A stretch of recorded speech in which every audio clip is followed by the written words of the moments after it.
環球大戰線深入世界最前線，全球各地的觀眾朋友，大家好，我是葉思敏。我們先歡迎來賓前資深外交官介文吉大使。思敏好，各位朋友大家好。時事評論員王尚志尚志哥。思敏好，觀眾朋友大家好。資深媒體人彭華幹幹哥。主持人好，大家晚安。好，觀眾朋友，今天我們要來特別針對這一場中日的這個爭議持續的做關注。3個火線話題，今天會請來賓幫我們特別做解答。持續來看到的是，在我們看到了日本首相高市早苗一句"台灣有事，日本有事"的瘋狂挑釁之後，中國大陸這一回不忍了，從幾個面向來做着手反制。首先，我們今天關心到經濟面，他下了重手，陸客3天就直接取消掉了49萬張的機票。那麼根據了解8兆金恐怕未來如果沒有人來日本玩的話，那麼8兆金來自於大陸的就會完全的斷崖式蒸發了。日本經濟這回真的慘了嗎？第二招是外交冷宮的殺招，李強這時候拒見高官來自於日本所以他們急着奔到北京去賠罪。日本接下來能夠拿什麼來換回中國大陸停手制裁呢？最後來關心，不只是中國大陸針對日本做的制裁，這一回包括了韓國、俄羅斯3方也同時拉遠了和日本之間的距離，讓日本的外交突然間完全陷入在孤立當中嗎？高市他的右傾操作是否反把日本推進了外交孤立的深淵當中呢？今天都會一起來做關心。我們持續關心，在高市說了這一句有爭議的話之後，現在大陸也不忍了，直接祭出殺招反制，恐怕讓經濟本來就已經失落30年的日本再陷入萬丈深淵裡面去。這一回今天的特別報道30分鐘，我們會從中國大陸的殺招，包括了經濟、外交、軍事3把刀同時落下，刀刀往日本的要害砍，來做一個特別的報道。首先，我們來看到在經濟上面的血洗，剛剛特別提到了，從15號到17號這3天，在觀光上對於日本有什麼樣的影響呢？首先，49萬張的中國飛往日本的機票完全被取消掉了，佔他們的總量將近是超過30%的取消量，預定會是預定的27倍左右。其實中國大陸對於日本來說是非常重要的，他們的旅客，因為光是截至9月份，我們就可以看到旅客數達到922萬的人次，人均消費其實也不錯，23萬的日元，總額達到8.8兆。如果中國真的這一回都不願意去日本旅遊的話，這8.8兆的經濟的這個彌補的缺口該怎麼樣補上呢？持續關心，包括了在觀光類股的方面也受到了重挫，而且是集體的暴跌的。先來看到百貨龍頭3月合一試單暴跌幅度超過12%，資生堂股價一口氣暴跌11%，其他像是無印良品、東京迪士尼還有唐吉訶德的股價也全面都一起重挫。這時候專家做出預估了，如果大陸持續的抵制的話，將使日本的實質 GDP 下滑幅度高達0.36%，而不只是在經濟上面的這個處理，中國還針對了日本的相關的軟實力、文化。他們的電影的輸出做了限制，包括《鬼滅之刃》票房在高市發表爭議的言論之後，迅速的下滑。其他日本的電影像是《蠟筆小新》，還有其他的這個《鬼滅之刃》等等，現在都說會持續的直接被暫緩上映。節目一開始要來請教尚志哥怎麼看的？到底日本對於中國經濟的依賴有多深？少了陸客，日本經濟會崩跌到什麼程度？中國下一招還有哪一些具致命性殺招的經濟手段？我們首先參考數字中國跟日本之間的這個經貿狀況。那所謂日本呢，其實對於中國大陸的這個進出口的依賴程度大概25%左右，而中國對於日本的進出口大概只占5%而已。所以誰比誰更需要誰呢？其實很明顯的對於中國大陸來說，對於日本的市場，無論進出口來講，也不是說可有可無啦。但相較日本25%這個數字，還不是可以說是還是比較保守估計。而且在這個對於占日本的進出口25%當中，我們不得不說啦，在它的比例裡頭，作為所謂的原先的製造業、工業或相關的這些非軟實力、非這種所謂的觀光財啦，或包括農產品這些比重還是超過70%哦。那所以這個數字來講，雖然這個占比現在我們看到剛剛其實思敏介紹了這些那麼多樣的東西，但終究它的差別在哪裡？在感受。我想首先第一個感受其實就股價。股市的部分，在這一波這個股市，按照道理，包括像 Uniqlo， 我想台灣很多的民眾都很熟悉的，這一次這個暴跌，基本上是除了過去經濟這個跌宕很大，因為 Uniqlo 作為全世界的市場發展非常穩定，包括今年它在美國也有很大新的這個攻破，所以這個部分的股價的變動，完全就是中國的部分的因素。而這個當中體現的就是在哪個呢？首先就2筆錢，中國大陸不讓它輕易賺了。一個就是剛剛講觀光，包括像留學，因為已經出了警戒，而且這個警戒當中，這個警示之後呢，不是只是一個警告而已哦，其實整個配套的退票、訂票的，還有包括特別是旅遊，甚至不賣日本的旅遊的產品，這個影響性真的是很深遠的，而且看起來是這個是蓄意為之，所以這個是什麼？就不讓你在日本裡面的日本人賺中國光客的錢。除此之外，剛剛講《鬼滅之刃》，大家不要小看哦，像我們都是《鬼滅之刃》這個卡通的支持者，《鬼滅之刃》只上一部在中國大陸的票房是超過7億人民幣的，所以單一部這個電影，特別是卡通動漫這幾年表現非常非常的好。動輒都是7億，甚至有超過10億人民幣的票房，所以單這個票房的影響，以及這些軟實力的文化，其實對於中日的一些情感或關係，其實是作為兩國人民當中或社會當中的比較溫和的調潤劑。一旦這個部分其實都產生強烈的影響的時候，就表示中國大陸的民間真的很恨日本。所以我們現在除了看，基本上在外交部北京方面，基本上幾乎每天都有批評，從事情發生之後，幾乎每天。除此之外，我們也要看的部分就是民間。當然，民間網絡上當中，很多網民都非常的憤慨。我看到最極端的是，他們已經做了電腦動畫，解放軍攻打日本，電腦動畫都做出來了，到這麼樣的極端。但我們要注意的部分是什麼？是中國大陸政府讓網絡上大家還是這麼熱，就表示說這個部分的憤慨是一個集體性的東西。那接下來要觀察什麼呢？我就要觀察像水產品。因為先前水產品的部分呢，作為過去福島事件當中中斷非常長的時間，後來在石破茂跟王毅共同的努力之下，好不容易雙方打通水產品，才剛剛完成進出口哦，可以到大陸。那如果像這麼樣的比重很高，對於日本的漁民，包括還有農民其他方面的，一旦如果水產品回過頭來又砍斷的話，我認為這就表示中國大陸還有繼續更多的重手會出，除了我們看到現在這些硬實力跟軟實力的這些數字之外。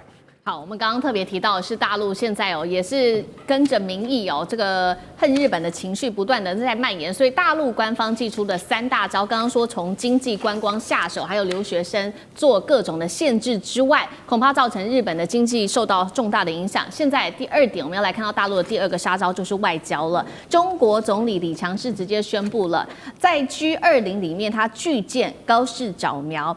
中國大陸持續在補一刀，取消大阪領事館原本要參加的日中的這一場友好活動。日本政府聽到這個消息，其實也是嚇一跳哦，所以立刻火速派出了他們的外務省高官急奔北京。根據了解，日本是準備要在這一場會談當中特別的，好像有點替高市說個話。本來他們可能會來強調的是說，高市的發言不代表日本要改變日中聯合公報的立場，而日本依舊是承認中華人民共和國是唯一的合法政府。這樣子在外交上面辭令上面的一個改變，就中國會買單嗎？那接下來日本可能還會端出什麼來賠罪的方案呢？大使有怎麼看？這個日本能端出什麼不重要，是中國大陸接不接受比較重要。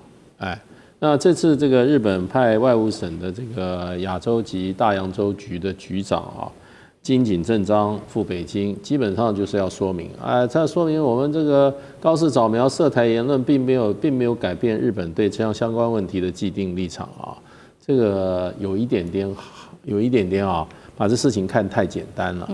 那他會去的原因，他自己也講了，他還有另外一個原因，就是說希望這個中日之間的風波啊，不要影響到雙方人員的正常交往。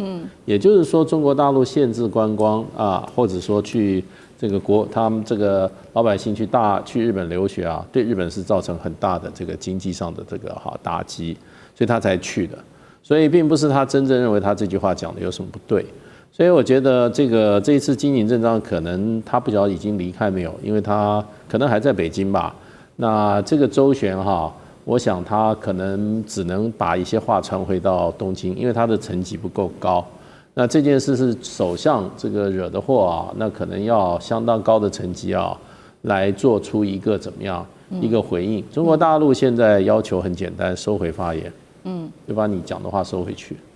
那收回發言其實有很多方式啦，你可以再次的再做一個正式的一個宣布，就像1971年的中日的聯合公報一樣，就是說日本政府了解並尊重台灣為中華人民共和國的不可分割的領土一部分，那可能要再做重申，就等於就把你的前面話把它這樣子否定了嘛。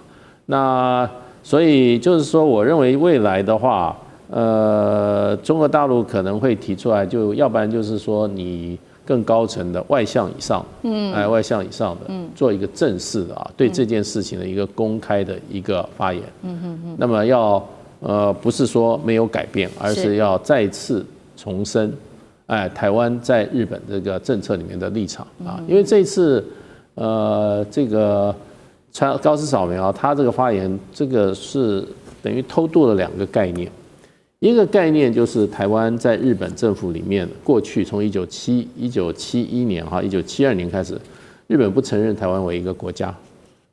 因為這個立場，為什麼我說他偷渡了？因為他在引用所謂的日本的安保法裡面說這個會造成所謂的日本的危機存亡事態。什麼叫危機存亡事態？它基本上就是說，它的前提是什麼？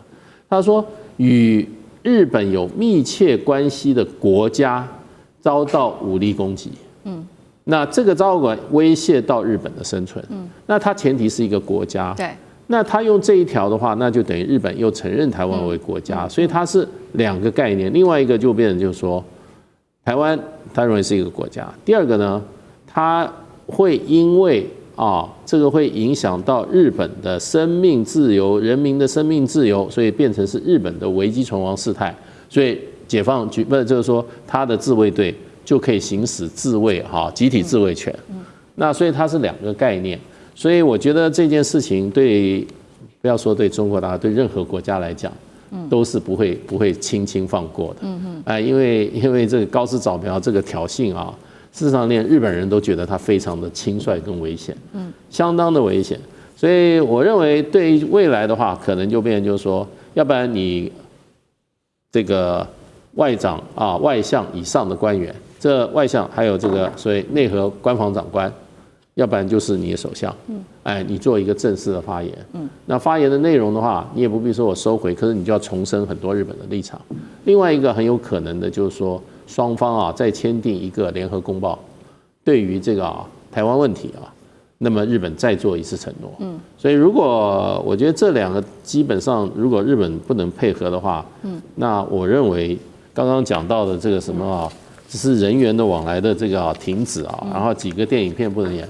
這只是小菜，後面還有很多大菜，隨便點一個，稀土，對，稀土，那日本拿不到，日本的很多工廠就要停工了。是，好，第一方面我們看到在外交上面，中國大陸已經對這個日本在尤其外交上面發布了嚴正的一個警告。沒有想到，在中國大陸發出了警告之後，其他幾個國家竟然一起跟進，在這個時候也對日本要跟他們關係疏遠。他們是包括了南韓跟俄羅斯。我們先來看到南韓怎麼說。南韓在這個時候調整了韓日中的這個官號的一個排序，把它調整為韓中日了，也就是說把中國放在日本前面，準備是不是要趁機大賺一筆陸客財，讓這個南韓的觀光股在這幾天突然間大漲了。那另外一方面，本來南韓跟日本之間就有一些的爭議，就是空中加油這個事件，所以南韓當時就是直接暫停了跟日本的自衛隊聯合搜救的演訓。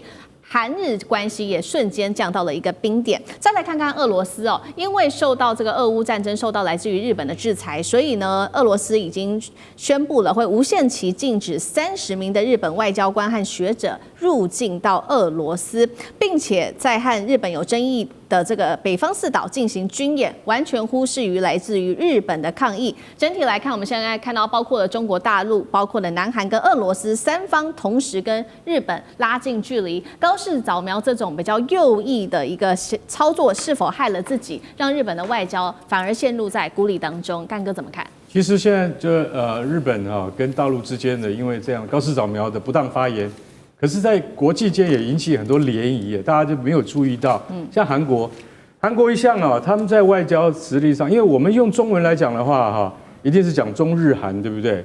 那韓國他們的習慣是叫韓日中，也就提到三方關係的時候，他們是這樣擺的。可是現在變成什麼？變成比較拗口，叫韓中日了。你知道，就在中文比較拗口，可是，在韓國的話，他們就覺得這樣比較順口了，就中國要擺在日本的前面。